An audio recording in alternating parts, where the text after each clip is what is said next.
Welcome to Raiders of the Lost Podcast, the ultimate film and TV podcast. We are your hosts, James and Anthony. Welcome to Movie News number 70. Let's talk about all the latest things in film and TV.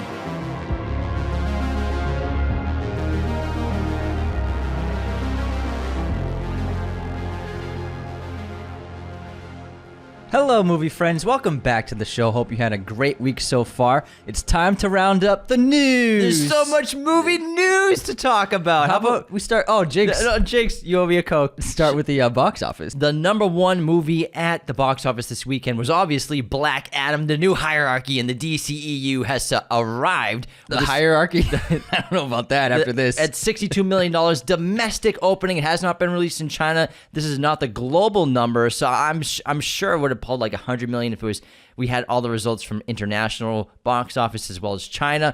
I still think it's a bit of a disappointment because it's a $200 million movie. They really need this to make like $500 million to make a profit. What did I say? You said 70 million. I said 70 million. Wow, man. That was pretty spot on. I knew this would do Thor early movie numbers. I thought it would pull 100 million easy domestic. No way. That's all of North America, so that's United States and Canada. I've been telling you, man, it's not that kind of pull.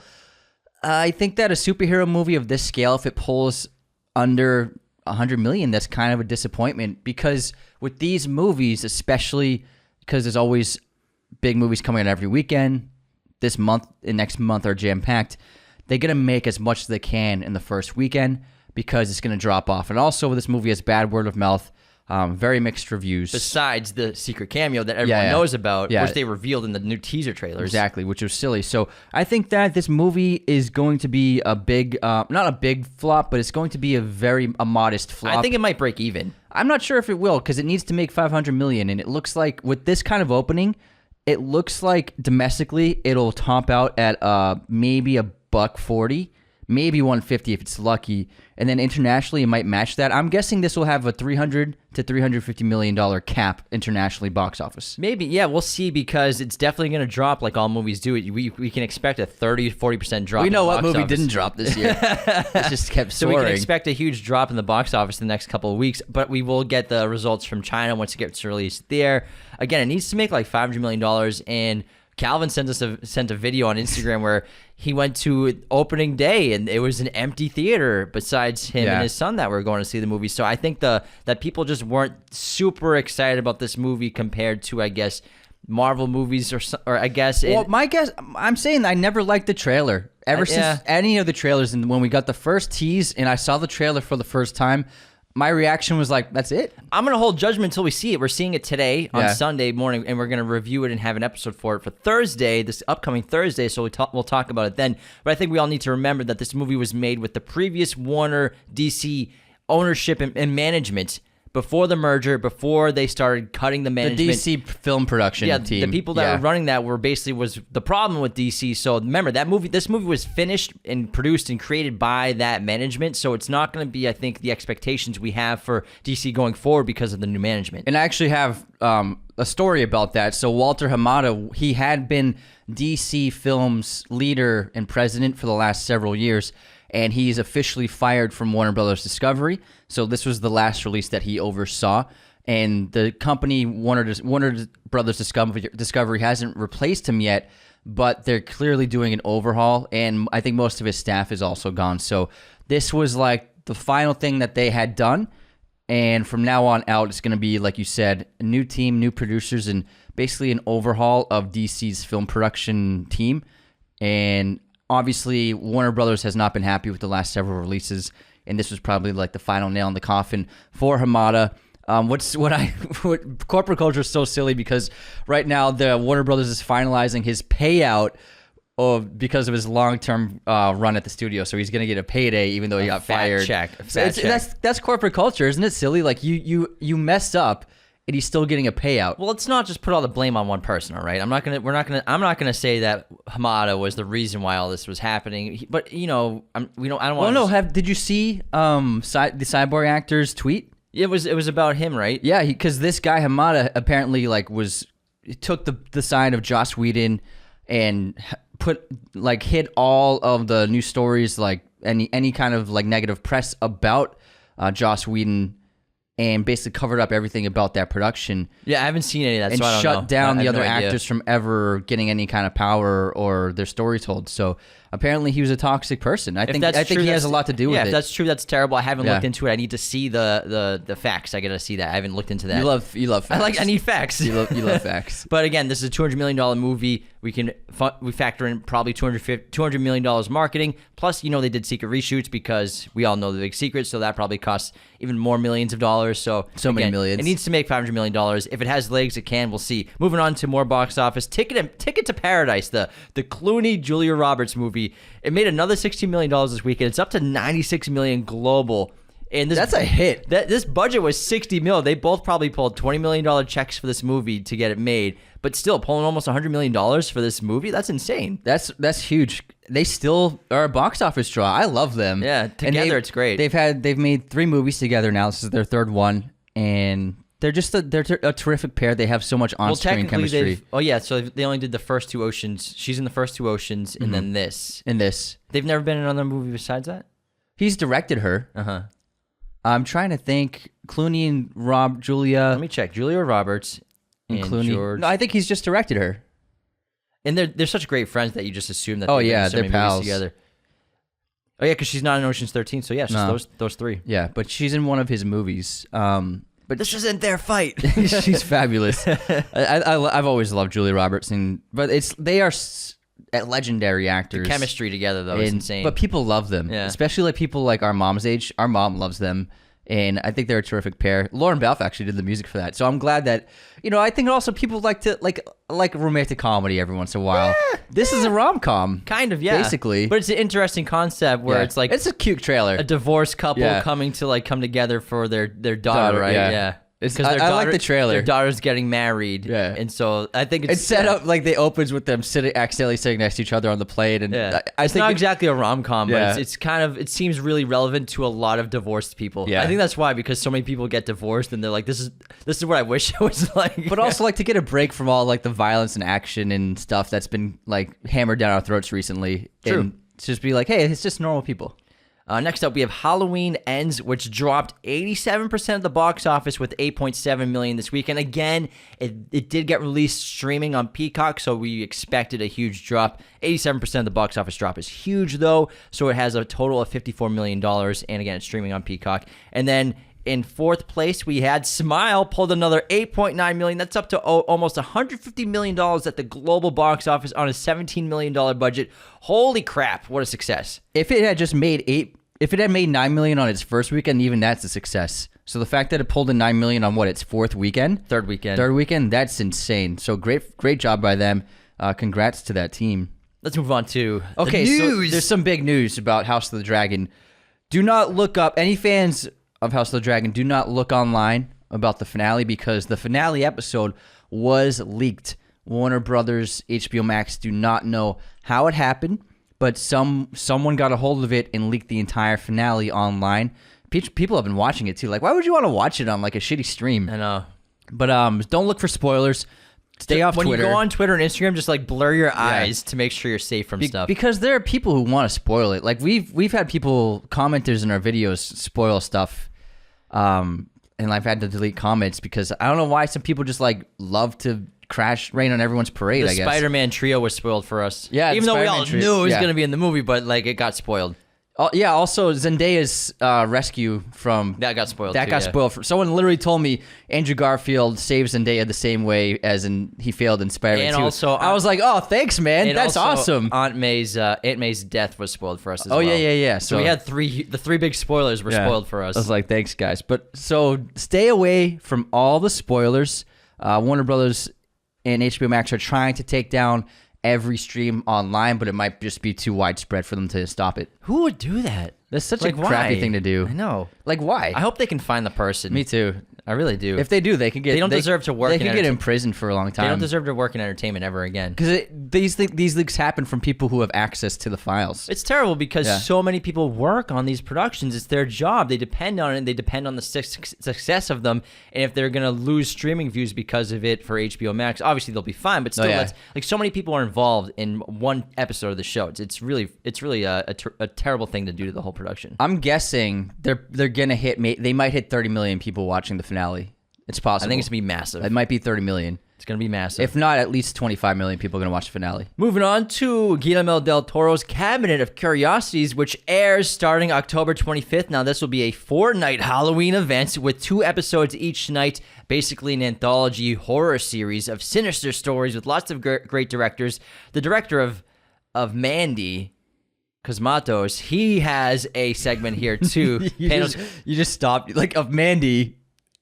I was like, is he going to say his name? Panos Cosmatos, right? The Italian director. He has one of his episodes is going to be in this show too. So I cannot wait to check this out. It's going to be a 4-night event again, every single night, 4 nights in a row. Yeah, and Guillermo's a producer on all of the shorts. I love short horror films. They can be really great. Like Trick or Treat is a terrific anthology. Yeah, I'm not sure how long the VHS. runtimes will be. Probably like a half hour or something like that. Probably like kind of like VHS. I think that's a great space for it. Netflix or Amazon Prime streaming services are great. I feel like they should get more into short films.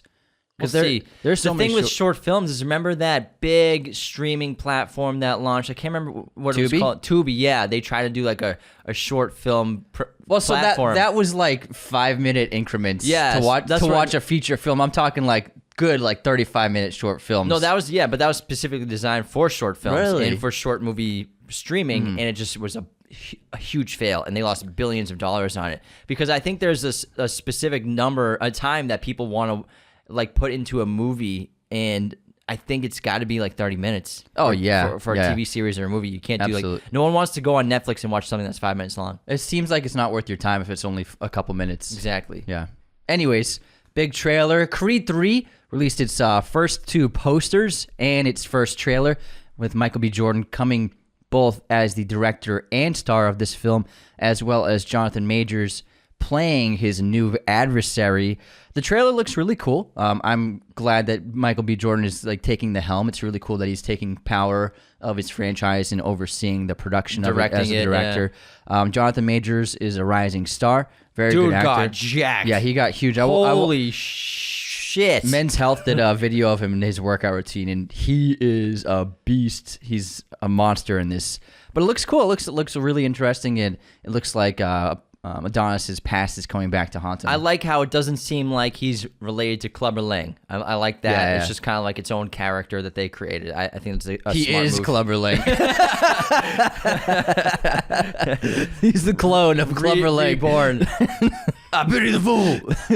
All right, moving on to the Safdie Bros and Adam Sandler, who have a new movie in the works at Netflix, reportedly set in the world of high-end card collecting. So I'm not sure if it's going to be baseball cards, football cards, Pokemon cards. Probably all of them. Maybe all of them combined. So that seems like a really cool concept. And Adam Sandler is, yes, confirmed to coming back to star in this movie. Sign me up. Next up, we have a new Legacy sequel coming to the works at Universal. You thought they were done? You thought they were done? They never done. Twister, the sequel. We know you've been asking for it. We know you've been waiting. The screenwriter for The Revenant, Mark L. Smith, has written a script that reportedly focuses on the daughter of Hunt Joe Harding and Bill Paxton Harding's child. Twister, the revenge. Twister, what's the twist? The fact that they have to tie it to the Legacy characters is Unfortunately, Bill Paxton won't be in it because he passed away recently. But I'm sure that who plays Miss Hunt Joe? The lead actress in it? Yeah, hold on. Holly Hunter? Is it Holly Hunter? It might be, or it's not Laura Dern. Twister. Helen Hunt. Of course. I always mix up that name with Holly Hunter. She's Helen Hunt. you know her from Castaway. Yeah, Castaway. Lots. Were they married? I thought they were just like. Well, maybe they got together. They ended it together. Yeah, they were. Remember, she was trying to get him to sign, or she was trying to get him to sign the divorce papers. Yes. Yeah. That's how that movie opens. Yeah. What was the name of the machine? Or no, is he trying to get her to sign the divorce papers, or is it vice versa? I haven't seen He's trying to get her to sign the divorce papers. He's got a new girlfriend. He's like, leave me alone. Remember, he brings his girlfriend with the sunglasses, and she's like having a terrible time. And he brings the divorce papers. She won't sign them because she's too focused on the Twister stuff. He used to be in the Twister catching game, but he got out of it. He's got this new girl. Once they think you're gone, they drag you back in. Pull me back in. Twister Legacy Reboot. Because it's the sequel we always wanted. We've been waiting. I love Twister. We've been waiting for it. I guess Spielberg is the one who like read the script and loved it. It got it going. Oh, it must be good. Well, Revenant's awesome. For you fans of the Hunger Games, Ballad of Songbirds and Snakes, they've released a new featurette video of the cast taking tours of the huge sets of the production of the film. Looks very cool. The cast is amazing, so if you want to check that out, get a little tease before we get our first trailer of the movie, take a look at the video. Now, Black Panther, Wakanda Forever. Black Panda. Black Panther, Wakanda Forever comes out very soon, this November 11th. The box office is expected to pass 175 million in its opening weekend. I'm so curious. I could see it happening for sure. The first one made $1 billion, and this is the much anticipated sequel. Obviously, without Chadwick Boseman in the film, I think a lot of people are going to be curious to see how they're going to go forward with Black Panther. The latest trailer was really exceptional. We just saw it in theaters, and it looked really great. I think this movie could pull 175 million at the box office. Remember, that's what superhero movies used to do before COVID. Oh yeah, I think it could pull that, no problem. I don't think it'll make $1 billion. Only if it's been pretty rare to make $1 billion the last couple of years. Top Gun and one other. I think that's it. Jurassic, yeah. So I think Jurassic was in theaters for like forever, for like months trying to hit. They just like, come on, one more weekend, hit that billion. One more weekend. Tom did it in like 2 months. He's like, it's about time, guys. I see it making a huge opening weekend. I see it could possibly get up to 200 million, but I don't see it making the same amount of money as Black Panther 1. We'll see. We'll find out. We'll find out. Yeah. Also, Denzel Washington is back in the news with Equalizer 3. Fuqua and him are filming the movie. Dakota Fanning is one of the new lead actors, co-starring. Well, she's back because she was in the first one. That was Chloe Grace Moretz. Oh my God, it was. Yeah. Wow. Wow. Just because they're just blonde white girls, huh? Every blonde white girl looks the same, huh? Jeez. Wow. Yeah, it's because different people. It's because of Man on Fire. Yeah, Creasy Bear. Creasy. This is actually a sequel. He survived. He turned into the Equalizer. Yeah, this is a sequel. This is basically Man on Fire 2. Yeah. This is basically Man on Fire 2. Get excited, everybody! Finally happening. Oh man, but Creasy. I read because she was cast in it months ago. The announcement, and I read that he loved working with her on Man on Fire. And he said that when he made Man on Fire, he said that she's one of the most talented actors he'd ever worked with. And she was like 7. She's awesome. She's a naturally gifted actress. And I can't wait to see her in this. I mean, she's great in War of the Worlds. She's so good in that movie. She's tremendous. She's like as good as Tom Cruise in that movie. Yeah, she's a very, very good actor. And she was like 9. Moving on to Chad Stahelski is going to direct Black Samurai. The new film would adapt the eponymous book series by Mark Olden, which introduces Robert Sand, an American soldier in Japan who learns the ways of the most powerful martial arts and becomes the Black Samurai, embarking on a mission to stop dangerous forces who threaten everything he holds dear. Sign me the hell up. Let's go. Stahelski directing a samurai movie. I know he wanted to do Ghost of Tsushima, but this is really cool as well. Did that not work out? I don't think it worked out for him being a director. Oh, too bad. Man. Or is he? I think is he directing or producing it? I feel like he's directing it. Hold on, let me double check. Chad Stahelski. I think they're just in pre-production, like early pre-production. Of Tsushima. Wants to make the film in Japanese. Oh yeah, so I think it's still happening. All right. Yeah, he's just warming up. So he's gonna buttering it up. He's gonna do Black Samurai first, then Ghost of Tsushima. Yeah. Thanks, internet. There's a great new documentary on Steph Curry coming out on Apple TV called Underrated. It'll explore his entire career, which spans more than a decade. He's one of the most decorated athletes in American modern contemporary times. So I'm really looking forward to seeing that. I think he's a great guy. Yeah, I mean, he's one of the most important basketball players in the history of the sport. Probably like of all the people that changed the game, he's top 5 for sure. Yeah, he had a huge effect on it. Also coming from A24 as well. Catherine Hahn says, Agatha, Coven of Chaos Origins will begin filming. Even though we already saw the origin. We saw her origin already. Is it going to be an origin story? Yes, an origin. Agatha Origins. Oh yeah, it's from the Salem witch trials, right? Yeah. Even though we already saw her origin. So Agatha, Governor of Chaos, begins filming next month. It's coming out next year, and a lot of people loved it. So I'm sure we'll all be excited to check it out. The Conjuring 4 is officially happening. It's being written by the series screenwriter, which is good news. So oftentimes with sequels, they'll get new writers and stuff. But I think it's great that they're holding on to the same screenwriter. That is a good sign for the franchise going forward. I completely agree. I love The Conjuring. I think all 3 movies are really good. I really like the 3rd one a lot too. So hopefully the 4th one comes out pretty soon because I love horror. And final bit of news is horror. So a new Silent Hill movie with returning director Christoph Gans is on the way. After a decade or so lost in the fog, the Silent Hill franchise seems to be reemerging in a big way. A live stream from Konami overnight revealed that 3 new games are in the works, 2 all-new ones in a PC and PS5 remake of Silent Hill 2, and a new movie, Return to Silent Hill, is also underway. So he made the 2006 film. There's 2 movies. That's the earlier one. Then Kit Harington was in one in like 2012 that was really bad. Yeah. But the first one was pretty good. I liked it. No, it's really well liked. Yeah, You know, with Rada Mitchell was the lead actor. It's a cool horror movie. Yeah. It really is. They did a good job. So Super It's great. awesome they're going to the original director to make the new one. Maybe now that we're getting a PS5, we should play a horror game. Maybe. Anyways, that wraps up movie news number 70. Holy Wow. crap, we've been doing this for a year and a half now, the movie news. Time flies. Stay tuned for our Black Adam review and episode, which will be on Thursday. Tomorrow, on Monday, we have an episode on Modern horror. the modern horror boom. Yeah. So we had a great discussion, just me and Anthony talking Just about us two. free will and discussion about how much the horror horror genre has changed, all the modern studios and films and stories that are coming out. And it was a really great talk. I think you're all going to enjoy it so much. I think you're going to enjoy it. I enjoyed it. And then Tuesday, we'll be reviewing the finale of HotD. Hot Dizzle. Have fun watching it tonight if you're Don't tuning look in. at the spoilers. Yes, and I cannot wait. It's called the Black Queen? The Black Council. The Black Council? I think. No, the Black Queen. Black Queen, yeah. Because Black Queen. which is going to be Damon and Rhaenyra's side of things. No, it's not. And I can't wait. Can't wait. Stay tuned. Take care, everybody. See ya. Stay tuned. Stay classy. Bye. Origins. Unsubscribe. Like a soundboard now. Raiders of the Lost Podcast is a mirror image production. Sound mixing done by Jacob Kossler. Opening music by Chase Jackson.